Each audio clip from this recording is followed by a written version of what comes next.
میں اس کی تفسیر کی طرف آتا ہوں۔ قرآن کہتا ہے وَقَضَيْنَا إِلَىٰ بَنِي إِسْرَائِيلَ، ہم نے بنی اسرائیل کی طرف یہ فیصلہ کر دیا تھا، فی الکتاب، کتاب میں، کتاب سے تورات بھی مراد ہو سکتی ہے، آسمانی صحیفے بھی مراد ہو سکتے ہیں۔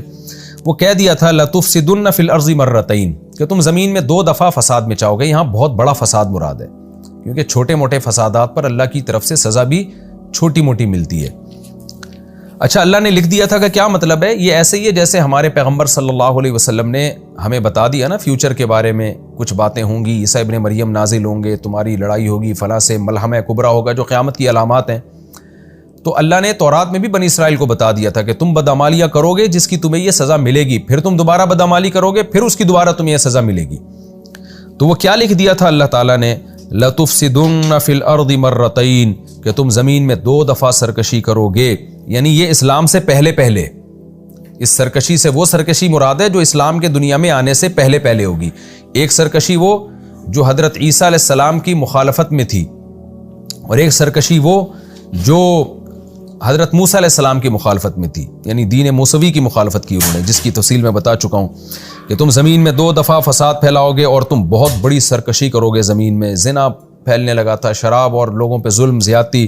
آگے اللہ فرماتے ہیں فَإِذَا جَاءَ وَعْدُ أُولَاهُمَا، ان دونوں وعدوں میں سے جب پہلے وعدے کا وقت آیا۔ یہاں وعدے سے مراد ہے تقدیر، یعنی جو اللہ نے اطلاع دی تھی نا تمہیں۔ وعد سے مراد میعاد، وقت مقرر، کیونکہ وعدے میں کسی سے کوئی خاص ٹائم کا وعدہ کیا جاتا ہے تو اس لیے اس ٹائم کو بھی وعدے سے تعبیر کیا جاتا ہے، ورنہ وعدہ تو 80 چیزوں میں ہوتا ہے نا۔ آپ کہتے ہیں کہ میں تم سے وعدہ کرتا ہوں کہ میں فلاں وقت میں تمہاری دعوت کروں گا، تو یہاں وعدہ اس معنی میں نہیں ہے، یہاں وعدہ ہے میعاد، جو اللہ نے ٹائم بتایا تھا۔ جب اس پہلا والا ٹائم آیا ہے تو کیا ہوا؟ بعثنا علیکم عبادا لنا، ہم نے مسلط کر دیے تم پر اپنے بندے۔ اللہ نے اپنے بندے، کیونکہ کافر بھی اللہ کا بندہ ہے، وہ اسلام دشمن قوتیں تھیں۔ اللہ تعالیٰ کی عادت ہے کہ ظالم کو ظالم سے ہی سزا دلوا دیتے ہیں بعض دفعہ۔ وَكَذَلِكَ نُوَلِّي بَعْضَ الظَّالِمِينَ بَعْضًا، اللہ فرماتے ہیں ہم بعض دفعہ بعض ظالموں کو دوسرے ظالموں سے پٹواتے ہیں۔ جیسے ہٹلر بھی ایک ظالم تھا نا، لیکن اس ظالم ہی کے ذریعے اللہ نے یہودیوں پہ بھی ظلم کروایا۔ تو یہ اللہ کی عادت ہے کہ بعض دفعہ ظالم کو ظالم پر مسلط کرتے ہیں۔ تو جو بابل کا بادشاہ بخت نصر تھا وہ بھی ظالم تھا، لیکن اللہ نے اس کو ان پر مسلط کر دیا۔ اس کو عباد یا عبد سے تعبیر اس لیے کیا ہے کہ عبد کہتے ہیں غلام کو، تو کافر بھی اللہ کا غلام ہے۔ تو جب اللہ چاہتے ہیں اس ظالم ہی کو کسی پر مسلط کر دیتے ہیں، یعنی وہ بھی اللہ کے کنٹرول میں ہے، وہ بھی اللہ کی مرضی کے بغیر نہیں کر سکتا کچھ بھی۔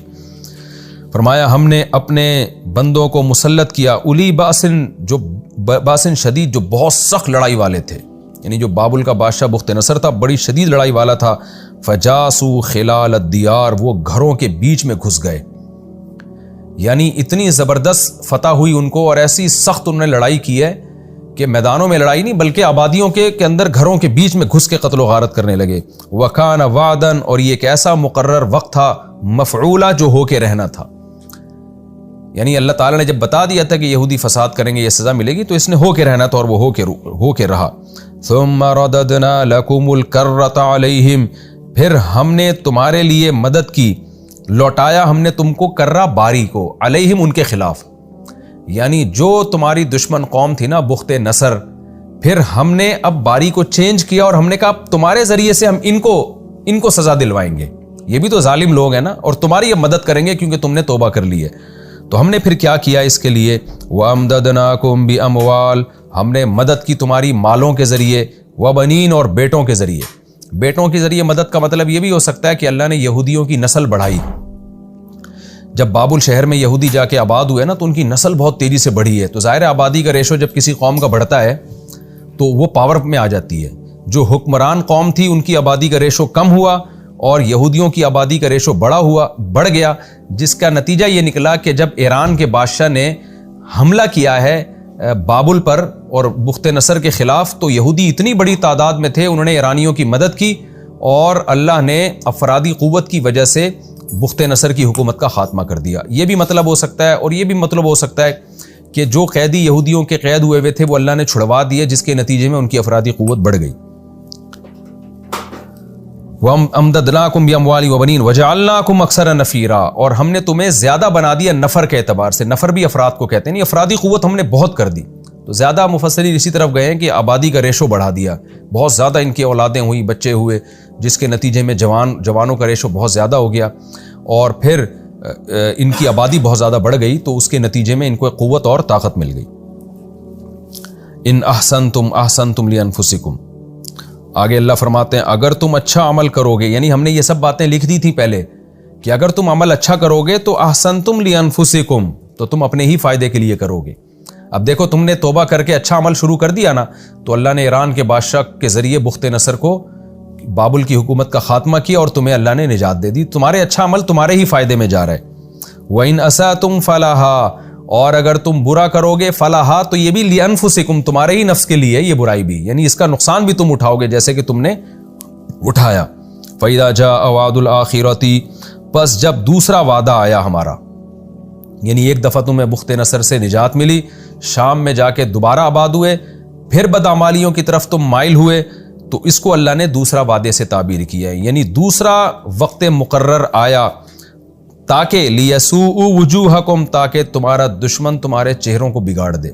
اس سے مراد وہ انطاکیہ کا جس نے انطاکیہ کو آباد کیا وہ بادشاہ تھا جس نے یہودیوں پہ چڑھائی کی، ان کی بدعمالیاں شروع ہو گئی تھیں، نااتفاقیاں شروع ہو گئیں، اور اس نے کیا کیا، اتنا یہودیوں کو مارا ہے کہ ان کے چہروں کو بگاڑ دیا. یہ چہروں کو بگاڑنا کنایا ہے بے تحاشا مار پیٹ سے، کہ وہ بیت المقدس میں گھسا ہے، اور لیسوء وجوہکم، تاکہ وہ تمہارے چہروں کو بگاڑ دے، وَلِيَدْخُلُوا الْمَسْجِدَ، اور تاکہ یہ تمہارے دشمن گھس جائیں مسجد میں، مسجد اقصیٰ میں، کما دخلوہ اول مرہ، جیسے پچھلی مرتبہ تمہارے دشمن گھسے تھے اس میں، انہوں نے جو تخریب کاری کی تھی، اس دفعہ بھی تمہارے دشمن وہی کام کریں گے.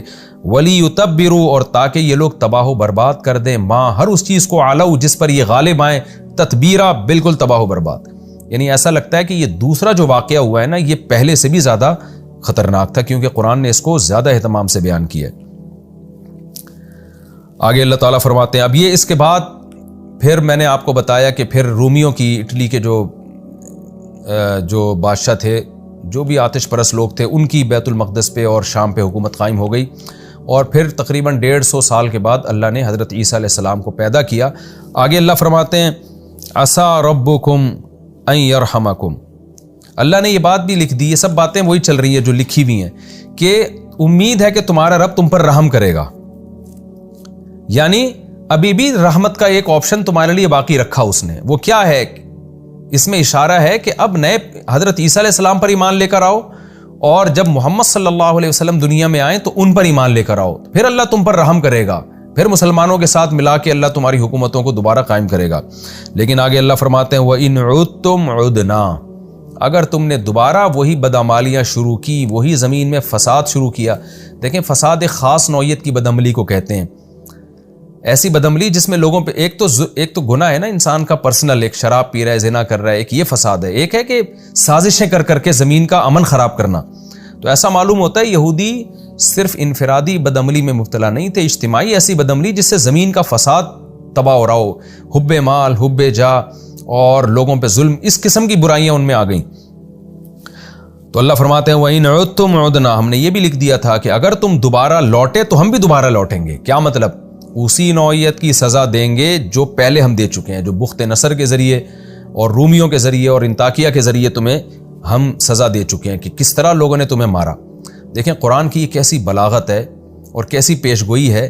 یہ آیتیں مکہ میں نازل ہوئی ہیں، اس وقت بنو قریظہ، بنو نذیر کے واقعات نہیں ہوئے تھے، یہ مکہ میں نازل ہوئی ہیں. لیکن بالکل یہودیوں کو اس کے بعد اسی انداز سے سزا ملی ہے جو پہلے ملتی تھی. پہلے قوموں پہ عذاب آتے تھے نا، زلزلے کے اور طوفانوں کے، لیکن اللہ نے یہودیوں کے لیے کیا عذاب رکھا کہ بدعمالی اگر کرو گے تو قومیں مسلط کرے گا. تو پھر کیا ہوا کہ اللہ نے اہل اسلام کو مسلط کیا.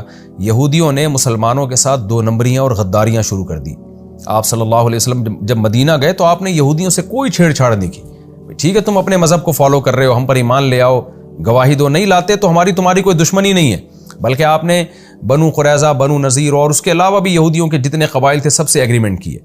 مگر یہ وہی شرارتیں، وہی بدماشیاں، ادھر ایگریمنٹ مسلمانوں سے کر رہے ہیں لیکن ساتھ مشرکین کا دے رہے ہیں. یعنی یہ دیکھتے تھے کہ جہاں ہمیں فائدہ نظر آئے تو کوئی معاہدہ نہیں، اور کوئی زبان کا اعتبار نہیں. اسی کو فساد کہتے ہیں.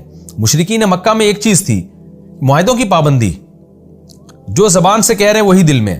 آپ کو پتا ہے کہ منافقت کا جو اصطلاح ہے نا اسلام میں، نفاق، یہ یہود کے بعد آئی ہے. مشرکین مکہ یا تو پکے کافر ہوتے تھے یا پورے مسلم ہوتے تھے. عیسائی جو تھے یا تو مسلم ہوتے تھے یا کافر ہوتے تھے. لیکن جو یہودی تھے نا، ان میں لا الہ ہؤلاء ولا الہ ہؤلاء، ان میں منافقین پیدا ہوئے ہیں. زبان سے اپنے آپ کو مسلم کہہ رہے ہیں، مسلمانوں سے فائدے حاصل کرنے کے لیے ادھر اپنی قوم میں جا کے کہہ رہے ہیں ہم یہودی ہیں. یہ ہے زمین میں فساد کہ آپ کا پتہ ہی نہیں چلتا کہ آپ ہیں کیا. تو اتنی شدید انہوں نے مسلمانوں کے ساتھ غداری کی ہے کہ جنگ میں مشرکین کا ساتھ دیا، جس کی سزا میں آپ صلی اللہ علیہ وسلم نے پھر ایک دن میں 70,000 یہودی قتل کیے، کیونکہ بہت بڑی غداری کی تھی. جوانوں کو سب کو قتل کر دیا، بچوں اور عورتوں کو چھوڑ دیا، اور باقیوں کو جلا وطن کر دیا. اور پھر حضرت عمر کے دور میں مکمل ان کو ارض عرب سے، جزیرہ عرب سے ہمیشہ کے لیے نکال دیا گیا. تو یہ بھی ذلت کا جو عذاب ان کی 2 نمبریوں کی وجہ سے آیا، مسلسل غداریاں، مسلسل معاہدوں کی خلاف ورزیاں. ایسی سزا نبی صلی اللہ علیہ وسلم نے کسی کو بھی نہیں دی ہے کہ ایک دن میں ہزاروں کو قتل کیا گیا ہو.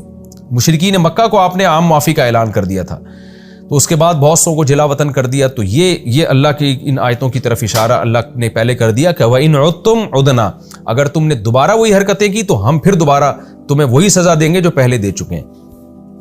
اس کے بعد یہودی دنیا میں پھیل گئے اور پھر یہ سازشیں کرنے لگے. تاریخ میں بہت سے واقعات تو ہم تک پہنچے ہی نہیں ہوں گے کیا ہوتا رہا ان کے ساتھ. لیکن مشہور ترین واقعہ جو ہٹلر کا 1930s کے آس پاس جو واقعہ ہوا کہ ایک سیکولر آدمی تھا تو عیسائی لیکن سیکولر تھا، اتنے یہودی اس نے قتل کیے. میں تو جرمنی گیا ہوں، میں نے وہ جگہیں دیکھی ہیں، وہاں لوگ ابھی بھی ان جو یہودیوں پہ مظالم ہوئے ان کو یاد کرتے ہیں کہ کیسے اٹھا کے ہٹلر جو ہے نا ان کو زندہ دیگ میں ڈال دیا کرتا تھا، زندہ جلا دیا کرتا تھا. ظالم آدمی تھا، اس کے اس عمل کو اپریشیٹ نہیں کیا جا سکتا. لیکن میں نے بتایا اللہ ظالموں کو مسلط کر دیتے ہیں اپنی حکمت کے پیش نظر. اور وہ کہہ کر گیا، وہ اس کو یہ تھا کہ یہ فساد مچاتے ہیں دنیا میں. اور کہا جاتا ہے کہ ہٹلر نے جو کچھ یہودی زندہ چھوڑ دیے تھے ان کے بارے میں کہا اپنی تقریر کے دوران کہ میں نے چند لوگوں کو اس لیے زندہ چھوڑ دیا ہے تاکہ جب یہ دوبارہ زمین میں فساد مچائیں گے تو لوگوں کو پتہ چلے گا کہ میں نے ان کو اتنا قتل کیوں کیا. اور لوگ تو اس کو ہٹلر کو ظالم کہتے ہیں، اور کہنا بھی چاہیے. کسی انسان کو اس طرح سے قتل کرنا، دیگوں میں ڈالنا اور زندہ جلانا، اس کی شریعت بہرحال اجازت نہیں دیتی. لیکن اس کا یہ کانسیپٹ تھا کہ یہ زمین میں فساد مچا رہے ہیں. اور اہل اسلام ہمیشہ یہودیوں کا ساتھ دیتے رہے ہیں. ترک خلافت نے یہودیوں پہ جب دنیا میں ظلم ہوتے تھے تو ترک خلفاء یہودیوں کو پناہ دیا کرتے تھے. میں جب ترکی گیا ہوں تو وہ جگہ بھی ہم نے دیکھی ہیں جہاں بہت سارے یہودیوں کو ہجرت کروائی مسلمان بادشاہوں نے جن پر ظلم ہوا کرتے تھے. لیکن کیا ہے کہ جو ان پر احسان کرتا یہ انہی کی جڑیں کاٹنا شروع کر دیتے. جس ملک میں جاتے اسی ریاست کے خلاف یہ نفرتوں کے بیج بونا شروع کر دیتے، اور اس کے نتیجے میں اللہ نے ان پر مختلف قوموں کو مسلط کیا. لیکن آج بھی یہ آیات بنی اسرائیل سے اور اہل یہود سے خطاب کر رہی ہیں کہ اللہ کا یہ وعدہ سچا ہے، اگر تم زمین میں دوبارہ فساد مچاؤ گے تو قومیں تم پر مسلط ہوتی رہیں گی. آج ایک اشکال کیا جاتا ہے کہ آج تو اسرائیل بہت مضبوط ہو گیا اور فساد ہی کے ذریعے مضبوط ہوا ہے، وہ کیسے اس نے اپنی جڑیں پوری دنیا میں پھیلا لی ہیں. تو قرآن میں دوسرے مقام پر آتا ہے کہ یہ زمین میں ہمیشہ فساد پھیلاتے رہیں گے. سورہ بقرہ میں اس کی تفصیل بیان کر چکا ہوں. تو دیکھیں یہ جو فساد یہودی دنیا میں پھیلا رہے ہیں، گریٹ اسرائیل کی باتیں کر رہے ہیں، عین ممکن ہے یہ جو ان کو عزت ملی ہو یہ بہت بڑی ذلت کا پیش خیمہ ہو. یعنی اللہ کی طرف سے کوئی عین ممکن ہے فیوچر میں بہت بڑی ذلت کا انتظام ہو رہا ہو. اور صحیح بخاری صحیح مسلم کی حدیث میں یہ مضمون بہت وضاحت سے بیان کیا گیا ہے کہ قرب قیامت میں تمہاری یہود سے لڑائی ہوگی. تو ایک بہت بڑی لڑائی ہوگی اہل اسلام اور یہود کی. تو عین ممکن ہے یہ حالات اسی کی طرف جا رہے ہوں. باقی جو جتنا ہمیں احادیث میں بتا دیا گیا ہم اجمالی اس پر ایمان رکھتے ہیں.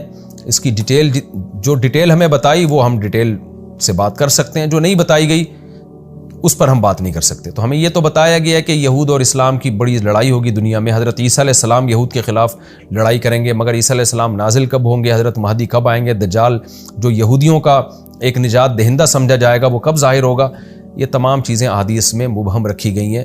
تو ہم ان تمام علامات پر ایمان رکھتے ہیں مگر ہم اس کی تفصیل میں نہیں جاتے. آگے اللہ فرماتے ہیں وَجَعَلْنَا جَهَنَّمَ لِلْكَافِرِينَ حَصِيرًا، اور یہ تو دنیا کی ذلت ہے. باقی کافروں کے لیے ہم نے جہنم کو حصیر یعنی قید خانہ بنایا ہے. دنیا میں اگر بچ بھی گئے تو آخرت میں نہیں بچ سکتے۔